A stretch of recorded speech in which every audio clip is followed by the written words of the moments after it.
جو غیر مسلم کنٹریز ہیں نا، ان میں 4 شادیوں کو پروموٹ کرنے کی اجازت نہیں ہے. سمجھتے ہو؟ ہمارے ایک مفتی تھے، پاکستان میں قانون بنا کہ کسی بھی فرقے کو آپ کافر نہیں قرار دے سکتے سوائے قادیانیوں کے. تو ایک فرقہ تھا بہت ہی آؤٹ آف کنٹرول، نہ نماز کا قائل، نہ روزے کا قائل، نہ زکوٰۃ کا قائل. اب وہ تو ظاہر ہے کافر ہی ہوگا، لیکن حکومت نے لاء بنا دیا کہ بھئی جس مفتی نے کسی بھی کو قادیانیوں کے علاوہ کسی کو بھی کافر لکھ دیا نا 6 مہینے کی جیل ہے. تو ایک شخص آیا، اس نے سوال لکھا فلاں فرقے کے بارے میں، وہی فرقہ جس پہ پابندی تھی نا، سب فرقوں پہ پابندی ہو گئی نا کہ بھئی کسی کو بھی نہیں لکھ سکتے کہ بھئی یہ نہ نماز پڑھتے ہیں، نہ زکوٰۃ کے قائل ہیں، نہ حج کے قائل ہیں، تو کیا یہ والا فرقہ مسلم ہے یا کافر ہے؟ نسبت وہ اسلام ہی کی طرف کرتا ہے. تو انہوں نے لکھ دیا یہ والا فرقہ جو ہے نا زندیق ہے.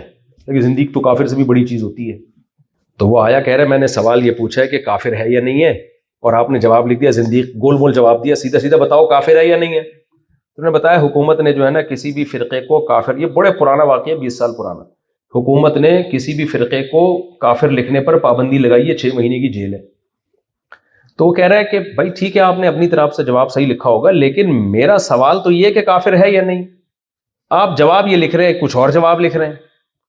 تو انہوں نے کہا بھائی حکومت نے کافر لکھنے پر پابندی لگائی ہے، اس لیے میں جواب نہیں لکھ سکتا. تو کہہ رہا ہے لیکن میں جو پوچھ رہا ہوں، پوچھ میں یہ رہا ہوں کہ کافر ہے یا نہیں ہے. تو جب بار بار اس نے کہا نا، تو انہوں نے کہا گورنمنٹ نے پوچھنے پر پابندی نہیں لگائی ہے، جواب دینے پر پابندی لگائی ہے. آپ تو پوچھتے رہو گے، پھنسو گے کون؟ پھنسے گا کون؟ کیا خیال ہے بھائی؟ پھنسیں گے ہم. پوچھنے پر تھوڑی پابندی لگائی ہے، پوچھنے پر جیل ہوتی تو آپ پوچھتے بھی نہیں. پوچھ تم رہے ہو، پھنسوا کس کو رہے ہو؟ تو اس لیے یہاں کی گورنمنٹ یا امریکہ میں آپ لوگوں پر یہ پابندی نہیں ہے کہ آپ مجھ سے پوچھیں کہ 4 شادیاں کے کتنے فضائل ہیں، کیونکہ یہاں لاء نہیں ہے 2-3 شادیوں کی، لیگل نہیں ہے یہاں پہ.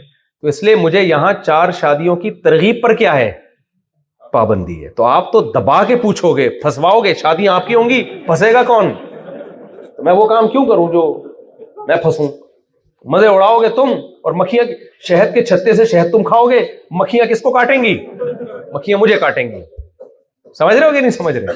تو میں کیوں پاگل ہوں، شہد تم لوگ کھاؤ اور مکھیاں میرے اوپر چھوڑ دو ساری. یہ نہیں ہو سکتا بھائی.